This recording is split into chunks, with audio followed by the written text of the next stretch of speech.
पुरस्कृत करने के लिए हमारे साथी सुभाष जी सोनी जो है, आपने अपने माता पिता की स्मृति में ये पुरस्कार रखा, तो मैं आपको बड़ी आदर भाव के साथ सुभाष जी सोनी को मंच पर आमंत्रित कर रहा हूँ अपनी बात कहने के लिए और उसके बाद में पुरस्कार।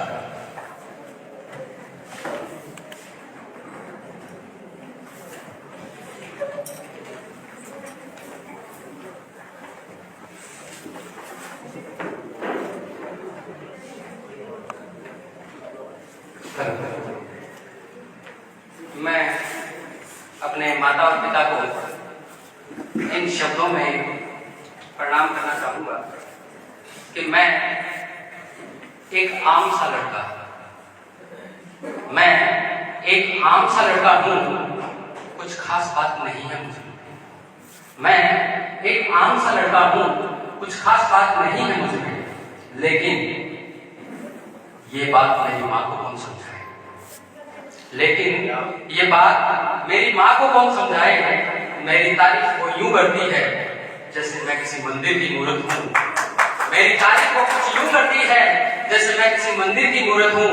मेरे माथे पे काजल का तिनका यूं लगाती है जैसे दुनिया में मैं सबसे खूबसूरत हूँ।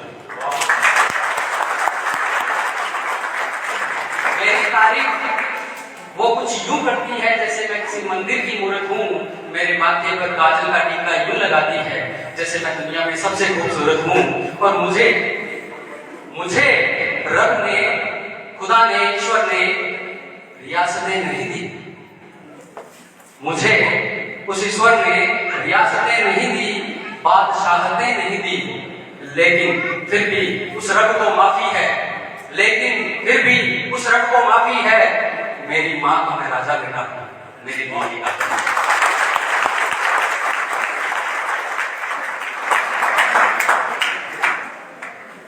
एक माँ किसी भी अपने बेटे को कहें, बेटी को कहें, किसी से भी ज्यादा प्यार करती है। और आप सभी को पता होगा कि वो 9 महीने तो कम से कम ज्यादा प्यार करती है। सुनिएगा कि दिया है प्यार तुमने मुझे, दिया है प्यार तूने मुझे, सभी से 9 मास से ज्यादा, खिलाया है भूख से ज्यादा, पिलाया है प्यास से ज्यादा। खिलाया है भूख से ज्यादा, पिलाया है प्यास से ज्यादा। मेरी माँ तुझे मैं नमन हर बार करता हूँ। मुझे हरदम दिया तूने मेरी आस से ज्यादा, मुझे हरदम।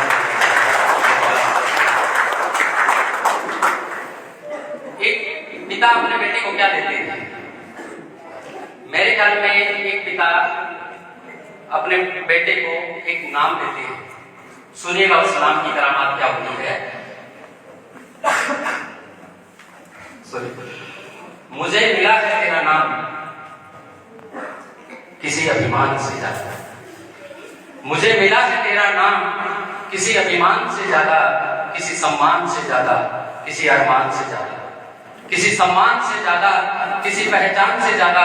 मेरे पिता तेरे सपनों को मैं हरदम साकार करता हूँ।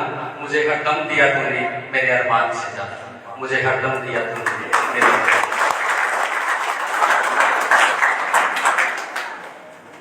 अपने माता और पिता की स्मृति में जो ये प्रथम पुरस्कार समारोह आयोजित होने जा रहा है, ये युवा कवि छोटे भाई से परिचय भले आज ही हुआ मेरा, पर मुझे लगता है कि मेरे माता पिता का पुरस्कार लेकर जा रहे हैं मेरे छोटे भाई हैं। तो इनकी किताब को मैंने जब पता चला कि हाँ ये चयनित हुए हैं, तो इनकी किताब को एक बार पढ़े अच्छे से, तो इनकी किताब में कुछ चीजें मुझे बहुत अच्छी लगी जो मैं आप लोगों से साझा करना चाहूंगा। उनमें एक कविता है, नई परिभाषा। कविता का शीर्षक है नई परिभाषा। इस नई परिभाषा में उन्होंने प्रेम की परिभाषा दी है। सुनिएगा, लाइनें भले 2 ही हो, भले 1 ही हो, परंतु अपने आप में कविता है। कविता सुनिएगा कि प्रेम तो वो है जो, प्रेम तो वो है जो हर परिस्थिति में तुम्हारे। कविता को पूर्ण हुई। प्रेम तो वो है जो हर परिस्थिति में बना रहे। और इनकी एक कविता और है, विभत्स मौत। उस कविता को समर्पित करता हूं दो लाइनें कि गैरों के मरते हैं, अपनों के शहीद होते हैं। आपने सरहद पर युद्ध देखे होंगे, सुने होंगे कि गैरों के मरते हैं, अपनों के शहीद होते हैं, मरने वालों के क्या क्या नसीब होते हैं। को भाई सुनील के शब्दों में सुनिएगा कि सियासत बताती है उसे, एक सैनिक के लिए, एक सैनिक के दिमाग से सोचेगा कि सियासत बताती है उसे कि उसका दुश्मन कौन है, मगर फिर भी वो लड़ता है और मरता है। मैं कवि हूं जनाब, मैं मौत पर नहीं, मौत के तरीकों पर सोच सकता हूं। और हंसी तो आपको पता होगा कि बड़ी फुहड़ होती है, किसी की बेबसी पर भी आ जाती है, सबके सामने बेअदब आ जाती है। इस बात को भाई सुनील ने कैसे कहा है, सुनिएगा कि मूर्खताओं की वजह से ही, मूर्खताओं की वजह से ही हंस रही है ये दुनिया, समझदारी को आश्चर्य में डाल देती है।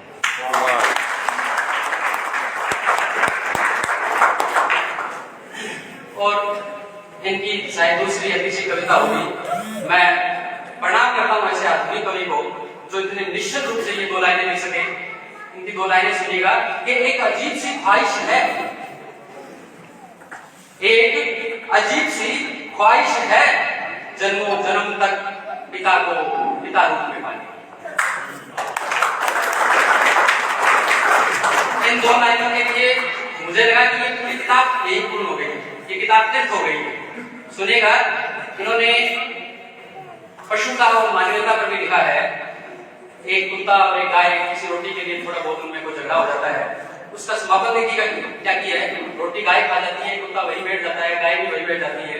और इन्होंने क्या लिखा है कि लड़ाई रोटी की थी, लड़ाई रोटी की थी, रोटी नहीं रही तो लड़ाई भी नहीं रही।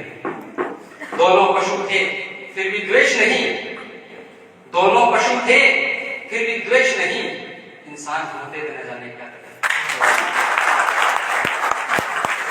इंसान होते तो न जाने क्या करते। और आने वाली पीढ़ी को हम क्या दे सकते हैं, भाई सुनील ने इसका भी पूरा ख्याल रखा है। आज का जो भौतिकवादी युग है, इसमें सब कुछ हमें चाहिए, सब कुछ हमें चाहिए। हम किसी के लिए ना तो कुछ छोड़ना चाहते हैं, ना किसी के लिए कुछ रखना चाहते हैं। हम हर चीज का दोहन खुद के लिए करना चाहते हैं। सुनिएगा कि सुनील ने क्या लिखा है कि कुछ पन्ने खाली रख छोड़े हैं, कुछ पन्ने खाली रख छोड़े हैं मैंने अपनी डायरी में, ताकि आने वाली पीढ़ी लिख सके कुछ अपने हिसाब से। जरूरी है उनके लिए एक जमी का होना, कुछ खाली पन्नों का होना। और केवल तुकबंदी कविताएं नहीं होती, सुनील की कविताओं की खास बात यह है कि किसी भी कविता में तुकबंदी नहीं है, कहां से शुरू हो रही है कहां खत्म हो रही है, उनका पहला शब्द आखिरी शब्द कहीं कोई तुकबंदी नहीं है। तो कवि सुनील कहता है कि बहुत मुश्किल है आज के दौर में कविता में कविता का। बहुत बढ़िया। और अगर मैं कभी सोचूं या आप भी कोई सोचे, एक कवि जो होता है वो राजनीति के नहीं होता, परंतु फिर भी हमेशा विपक्ष में होता है। अगर समझ लेना उस दिन सारे कवि मर गए जिस दिन कवियों ने सत्ता के पक्ष में लिखना शुरू कर दिया। कवि को हमेशा विपक्ष में होना चाहिए। भाई सुनील ने क्या लिखा है कि इसलिए लड़ना होगा युद्ध, इसलिए लड़ना होगा युद्ध, हर कलमकार को हर युग में हर हुकूमत से अपनी कलम को हथियार बनाकर, इसलिए लड़ना होगा युद्ध, हर कलमकार को हर युग में हुकूमत से अपनी कलम को हथियार बनाकर। ये खुद मतलब ये कविता अपने आप में बता रही है कि भाई सुनील जो है वो विपक्ष में है, और मैं ऐसे विपक्ष के कवि को सादर आमंत्रित करता हूं।